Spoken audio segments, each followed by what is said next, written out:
гурӯҳи кории Тоҷикистону Қирғизистон санаи 19 сентябри соли 2022 зимни мулоқоти навбатӣ ба мувофиқа расиданд ки оташбас пурра риоя гардида сокинони назди марзӣ дар фазои орому осуда зиндагӣ хоҳанд кард. Зимни гуфтушунӣ таъкид гардид ки воқеаҳои охир дар хатти марзии давлатӣ аз ҷониби комиссияи муштарак мавриди омӯзиши ҳамаҷониба қарор мегирад. Дар асоси музокироти гурӯҳи корӣ протокол имзо гардида минбаъд дар асоси эҳтироми тарафайн ба риояи одоби неки ҳамсоядорӣ ҳама гуна нофаҳмӣ пешгирӣ карда мешавад. Мы нашли общий язык, общее понимание, подписали протокол, и мы убеждены, что наступит настоящий мир на наших государственных границах.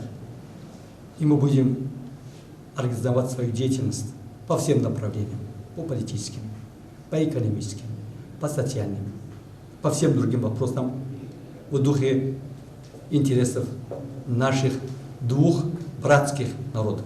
Я очень надеюсь, что подписанный протокол взаимопонимания, который мы зачли в нашей комиссии уважаемым Самиром Саттаровичем, будет приносить мир в наши страны. Я уверен, что мир всегда лучше, мир всегда будет, и за этот мир мы будем стараться.